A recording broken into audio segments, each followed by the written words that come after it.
수도권 쓰레기가 청주로 유입된다는 단독 보도 이후 파장이 확산되고 있습니다. 성난 주민과 정치권의 성토가 쏟아지자 김영환 지사는 법 개정을 추진하겠다며 진화에 나섰습니다. 송기섭 진천 군수가 도지사 후보군 중 가장 먼저 출마를 공식 선언했습니다. 다른 여야 주자들도 출마 채비를 마쳤습니다. 도심공원 산책로에 쇠촉이 달린 화살이 날아와 산책하던 시민의 바로 옆에 꽂혔습니다. 경찰이 수사에 들어갔습니다. 시청자 여러분 안녕하십니까? 계속해서 뉴스데스크 충북입니다. 수도권 쓰레기가 청주로 유입된다는 단독 보도 얼마 전에 전해드렸는데요. 이 파장이 일파만파로 커지고 있습니다. 보도 이후 성난 주민들에 이어 정치권까지 나서 지역 무시라며 성토를 쏟아냈고 김영환 지사도 법 개정을 추진하겠다며 진화에 나섰습니다. 보도에 전유정 기자입니다. 수도권 쓰레기가 우리 지역으로 밀려온다는 소식에 민간 소각업체가 밀집한 청주 북이면 주민들은 불안해하고 있습니다. 주민분들이 고령화됐고 노인분들이 많이 또 사시잖아요. 그러다 보니까는 목소리 내기도 여의치 않고 힘과 권력을 가진 사람들이 그렇게 밀어붙이는데 우리는 정말 힘이 없다. 청주 시민들도 분노하고 있습니다. 정부와 지자체가 유예 기간 동안 아무런 대책을 세우지 못해 피해가 고스란히 지역으로 전가됐다는 비판도 나왔습니다. 서울에 있는 쓰레기들이 다 이리 오면은 그거 문제 덩어리지. 그거 자꾸 오면 안 돼. 그거 다 오면은 그 동네 어떻게 살아? 냄새 나서 숨을 못 쉬어. 서로 이제 미루미루 하다 보니까 저희 쪽으로 오긴 했는데 저도 근데 개인적인 생각에서는 이게 정부가 좀 이제 개입을 해갖고 정치권도 가세했습니다. 내년 청주시장 선거 출마를 준비하는 더불어민주당 주자들은 연일 규탄 성명을 이어가고 있습니다. 남의 쓰레기를 우리 마당에서 태울 순 없다며 폐기물 발생지 처리 원칙을 법제화해야 한다고 입을 모았습니다. 이익은 민간업자가 독점하고 피해와 책임은 시민이 떠안는 구조. 이는 행정도 업자도 책임지지 않는 가장 비열한 방식입니다. 청주시와 충청북도도 대책 마련에 나섰습니다. 청주시는 수도권 생활 쓰레기를 처리하는 민간 소각시설에 대한 점검을 강화해 위반 사항이 적발되면 즉각 행정처분하기로 했습니다. 김영환 충북지사는 수도권 책임을 지방에 떠넘기는 구조를 납득할 수 없다면서 생활 폐기물의 지역 간 이동을 금지하는 폐기물 관리법 개정을 추진하겠다고 밝혔습니다. 경기도에 많은 용지가 있는데 왜 수도권에 그런 쓰레기를 우리 충청북도와 같이 지금 투자가 집중되고 관광에 지금 1번지로 부상하고 있는 이런 지역에다가 충북도는 이미 계약된 청주 민간 소각장 3곳 외에도 충주와 음성 지역 재활용 업체까지 수도권과 계약을 맺은 사실을 확인했습니다. 정부는 제도 시행 엿새 동안 수도권에서 외부로 나간 쓰레기가 1.8%에 불과하다고 해명했지만 아직 계약조차 하지 않은 자치구들이 있어 얼마나 많은 쓰레기가 지방으로 쏟아질지 예측하기 어려운 상태입니다. MBC 뉴스 전유정입니다. 더불어민주당이 대전 충남 통합행정구역 명칭으로 충청특별시를 제안한 데 대해 김영환 지사가 절대 수용할 수 없다며 강력히 반발했습니다. 김영환 지사는 오늘 기자간담회에서 역사적으로 충청이라는 지명은 충주와 청주의 앞글자를 딴 것이라며 대전 충남 통합에 이 이름을 쓰는 건 충북도민을 모욕하는 일이라고 비판했습니다.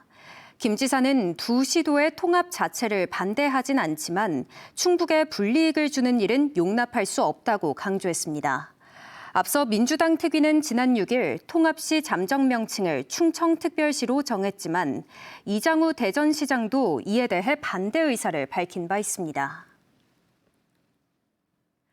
충북지사 후보군 가운데 처음으로 송기섭 진천 군수가 출마를 선언했습니다. 충북 특별 중심도를 추진해 충북의 위기를 타개해 나가겠다고 밝혔는데요. 다음 달 초에는 군수직도 사퇴할 예정인데 연초부터 다른 도전자들의 등판도 빨라질 전망입니다. 보도에 이병선 기자입니다. 충북 도청을 찾아 도지사 출마 기자회견을 연 송기섭 진천 군수는 먼저 충북은 지금 위기라고 진단했습니다. 2년 연속 경제 역성장, 대전 충남 통합 등으로 미래를 걱정하지 않을 수 없다며 충북 특별 중심도를 해법으로 제시했습니다. 정부의 5극 3특 국가 균형 성장 전략을 5극 3특 1중으로 재편해 충북을 실질적 중심으로 도약시키겠다는 겁니다. 예산, 인사, 규제에서 실질적 자율권을 확보하고 중앙정부에 당당히 요구하며 충북 스스로 계획을 설계할 수 있는 정치, 경제적 주체성에 대한 선언입니다. 이를 위해 지역 융합 경제권, 철도 공항 세계권, 인공지능 미래권 등 4개 성장 엔진을 실현해 나가겠다고 밝혔습니다. 또 차관급인 행정중심 복합도시 건설청장에 오르기까지 국토발전 정책을 설계했고 3선 군수로서 지방자치의 새 역사를 썼다며 검증된 실력이 강점이라고 소개했습니다. 후보군 중 가장 먼저 출마 선언을 한 배경은 정정당당하게 도민에게 신고하기 위해서라며 다음 달 초 군수직도 사퇴하겠다고 말했습니다. 같은 지역 출신의 같은 민주당 소속인 임호선 의원이 도지사에 출마할 경우 국회의원 보궐선거로 우회할 가능성은 한마디로 일축했습니다. 말을 갈아타거나 그럴 생각은 전혀 없습니다. 제가 일생 동안 배운 건 행정입니다. 정치는 아닙니다. 송 군수의 등판을 필두로 국민의힘 소속 조기령 충주시장도 오는 31일 마지막 3선 시장직을 사퇴하고 본격적인 도지사 선거전에 뛰어들 예정입니다. 여당인 더불어민주당에서는 노영민 전 대통령 비서실장과 신용환 대통령 직속 지방시대위원회 부위원장도 사실상 출마 채비를 마쳤고 야당인 국민의힘은 김영환 현 지사의 재선 도전에 최근 입당한 윤희근 전 경찰청장도 곧 출사표를 낼 예정입니다. MBC 뉴스 이명선입니다. 도심공원 산책로에 난데없이 80cm짜리 화살이 날아와 꽂혔습니다. 날카로운 쇠촉이 달린 화살은 산책하던 시민을 불과 2m 차이로 비켜갔는데요.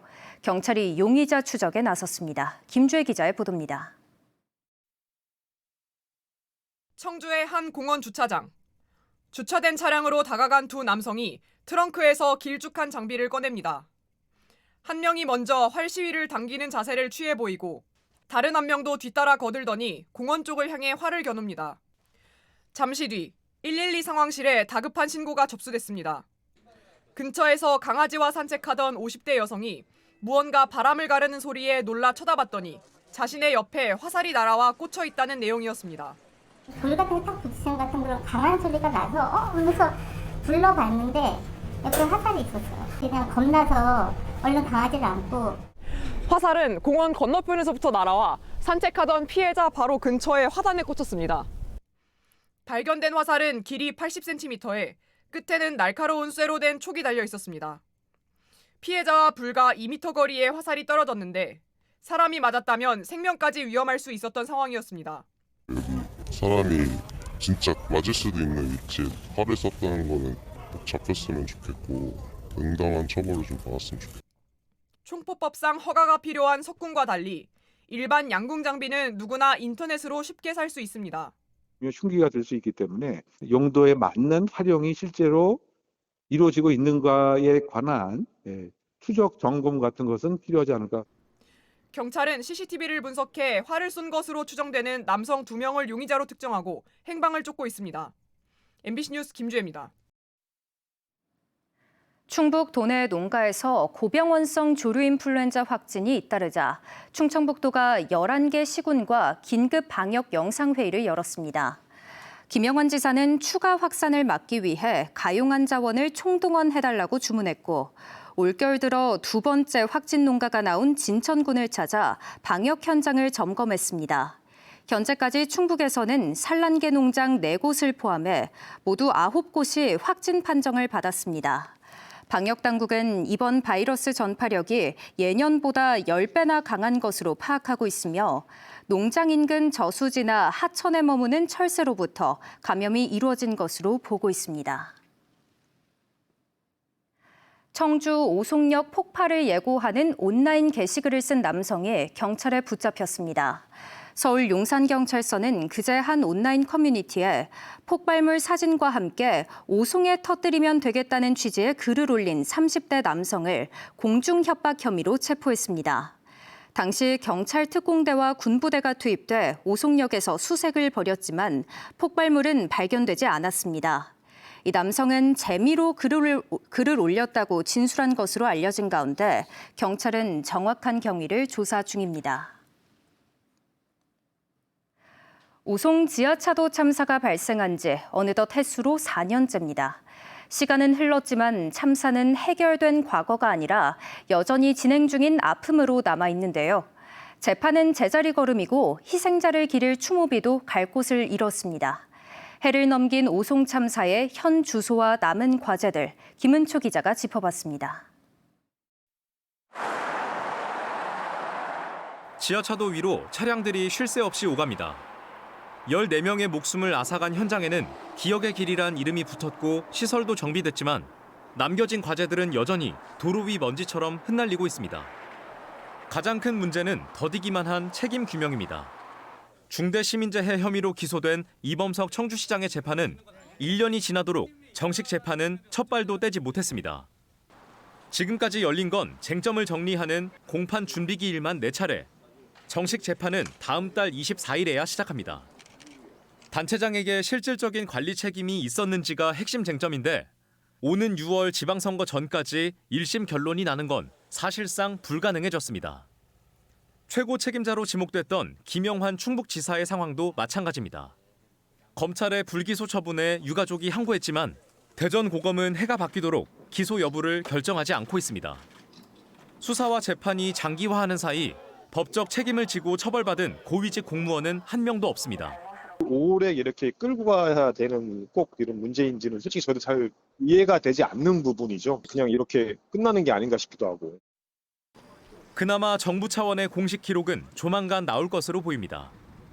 행정안전부는 민관 합동으로 벌인 재난 원인 조사를 다음 달 마무리하고 오는 3월 참사 백서를 발간하기로 했습니다. 전 정부 국무조정실 감찰 결과와 국회 국정조사, 시민진상조사위원회 등의 자료들을 망라해 제도와 매뉴얼의 개선점을 찾겠다는 계획입니다. 다만 새로운 사실을 밝혀내는 진상규명이 아니라 기존 내용을 정리해 대책을 만드는 수준이어서 한계는 뚜렷합니다. 추모 조형물은 아예 길을 잃었습니다.